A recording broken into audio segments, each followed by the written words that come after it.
सुप्रभात बच्चों, मैं नीमा हिंदी की अध्यापिका। बच्चों, आज हम पढ़ेंगे कक्षा 9वीं का पाठ 1 व्याकरण का, हिंदी व्याकरण का पाठ 1 शब्द रचना निर्माण। समास। शब्द रचना में क्या है? समास जो है शब्दों का निर्माण किस प्रकार से करते हैं। समास की परिभाषा आएगी, इसमें समास के भेद आएंगे और हर समास की परिभाषा और उसको विस्तार पूर्वक समझाया जाएगा। पहले देखिए, समास शब्द का शाब्दिक अर्थ है संक्षिप्त या संग्रह। समास शब्द का शाब्दिक अर्थ क्या है? शाब्दिक अर्थ क्या है? संक्षिप्त या संग्रह। समास की परिभाषा, दो या दो से अधिक शब्दों के मेल से जो नया शब्द बनता है उस प्रक्रिया को समास कहते हैं। तो समास की परिभाषा क्या हुई? दो या दो से अधिक शब्दों के मेल से जो नया शब्द बनता है उस प्रक्रिया को हम क्या कहते हैं? समास कहते हैं। उदाहरण है जैसे लोक में प्रिय, तो क्या हो गया? लोकप्रिय। चक्र है पाणी में जिसके, अर्थात कौन है वो? विष्णु, तो उन्हें क्या बोलेंगे? चक्र पाणी। तो नया शब्द क्या बना आपका? समास क्या बना? चक्र पाणी। समास में दो पद होते हैं, पूर्व पद और उत्तर पद। जैसे एक उदाहरण है गंगा जल, तो गंगा शब्द जो है वो क्या है आपका? पूर्व पद, जल क्या है? उत्तर पद। तो समास में कितने पद होते हैं आपको पता चल गया होगा? दो पद। अब है समास विग्रह। समस्त पदों को अलग करने की विधि को समास विग्रह कहते हैं। जैसे ये क्या है? समस्त पद है, गंगा जल क्या है? पूरा समस्त पद है। अब हम इन पदों को अगर अलग अलग करते हैं तो इसे अलग अलग करने की विधि को क्या कहते हैं? समास विग्रह कहते हैं। जैसे देखिए देशभक्ति, देशभक्ति क्या है? एक समस्त पद है। तो इसका समास विग्रह क्या हो जाएगा? देश के लिए भक्ति। ऐसी है गंगा जल, तो गंगा का जल, तो गंगा का जल क्या हो गया? इसका विग्रह हो गया, यानी समासिक पद का विग्रह। समास के भेद देखिए अब। समास के 6 भेद होते हैं: तत्पुरुष समास, द्विगु समास, अव्ययी भाव समास, बहुव्रीहि समास, कर्मधारय समास और द्वंद्व समास। तो इसमें हम पहले पढ़ेंगे तत्पुरुष समास। तत्पुरुष समास कहते किसे हैं? इसके भी भेद होते हैं, उनके बारे में हम इसमें जानेंगे। तो तत्पुरुष समास, इस समास में पूर्व पद गौण होता है। मैंने अभी आपको बताया था कि समास दो पदों से बनता है, तो तत्पुरुष समास जो है उसका जो पूर्व पद होता है यानी पहला पद, वो क्या होता है? गौण होता है। और जो उत्तर पद होता है वो क्या होता है? प्रधान। गौण का अर्थ है कि उसको इतना महत्व नहीं दिया जाता पूर्व पद को, और जबकि किसको दिया जाता है? उत्तर पद यानी बाद वाले पद को प्रधानता दी जाती है। तो समस्त पद का पहला पद संज्ञा या सर्वनाम होता है। अब दूसरी पहचान क्या है इसकी? कि समस्त पद का जो पहला पद होता है वो क्या होगा? संज्ञा होगा या सर्वनाम होगा। तत्पुरुष समास में समस्त पद करते समय, यानी जब तत्पुरुष समास का हम क्या कहते हैं? समस्त क्या करते हैं? समस्त पद को करते हैं, तो उस समय एक कारक यानी विभक्ति चिन्ह का क्या हो जाता है? लोप हो जाता है। जैसे आपने कारक चिन्ह में पढ़ा है, कर्ता ने कर्म को करण से, तो ये सारे क्या हैं? आपके कारक चिन्ह हैं। तो कारक चिन्हों का तत्पुरुष समास में केवल दो विभक्ति चिन्हों को छोड़ के, कौन से? कर्ता और संबोधन को छोड़ के सारे कारक चिन्ह जो है इसके भेदों में आते हैं। पहला तत्पुरुष। अब देखिए तत्पुरुष समास के भेद निम्नलिखित होते हैं। जैसे पहला कर्मधारय तत्पुरुष समास, तो इसमें को चिन्ह जो है, को विभक्ति चिन्ह जो है उसका लोप होता है। जैसे ग्राम गत, तो ग्राम गत का अगर हम समास विग्रह करेंगे तो हो जाएगा ग्राम को गया। तो को शब्द क्या है? यहाँ पर आपका को विभक्ति चिन्ह है, तो इसका क्या हुआ है? समस्त पद में लोप हुआ है, यानी इसमें नहीं दिखाई दे रहा है। कष्ट भोगी, कष्ट को भोगने वाला, तो यहाँ विग्रह करने पर क्या आया? आपका विभक्ति चिन्ह आया को, लेकिन कष्ट भोगी समस्त पद में को शब्द का क्या हो गया? या को विभक्ति चिन्ह का लोप हो गया है। इसका दूसरा भेद है करण तत्पुरुष समास, जिसका कारक चिन्ह क्या है? से या के द्वारा।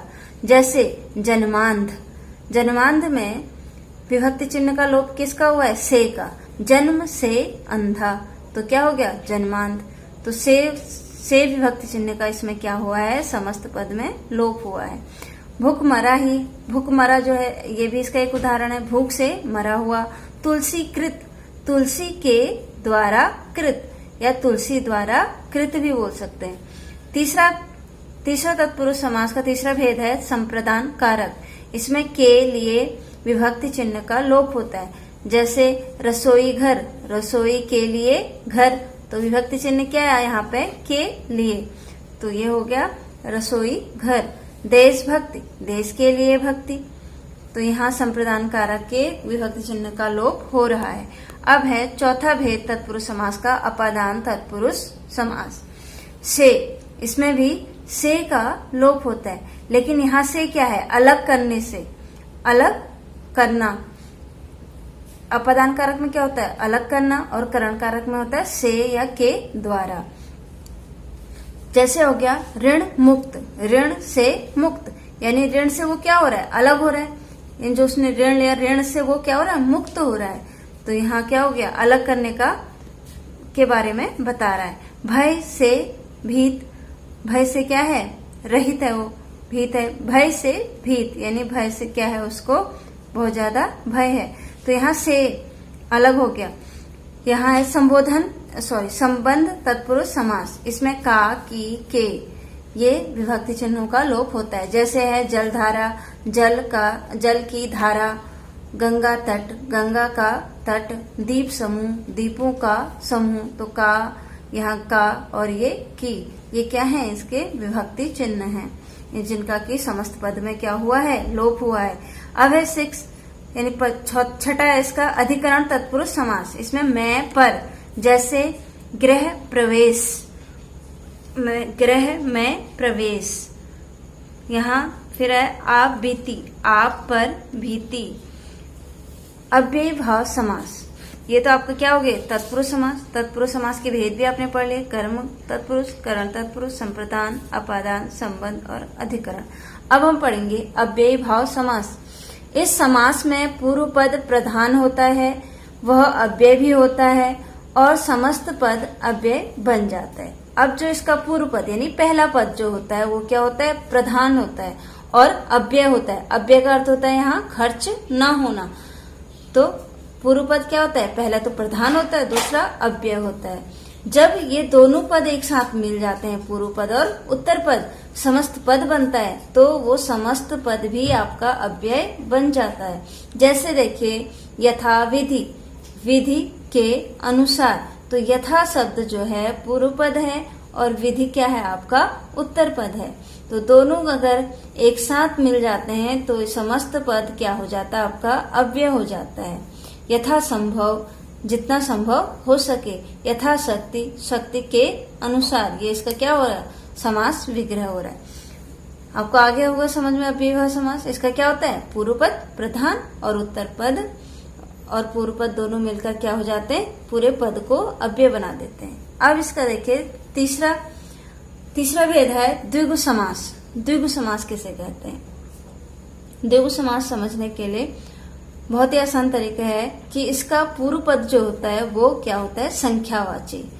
जैसे 1, 2, 3, 4 ये संख्याएं इसके पूर्व पद में आती हैं। तो इस सामासिक शब्द का पूर्व पद संख्यावाची होता है, उसे क्या कहते हैं?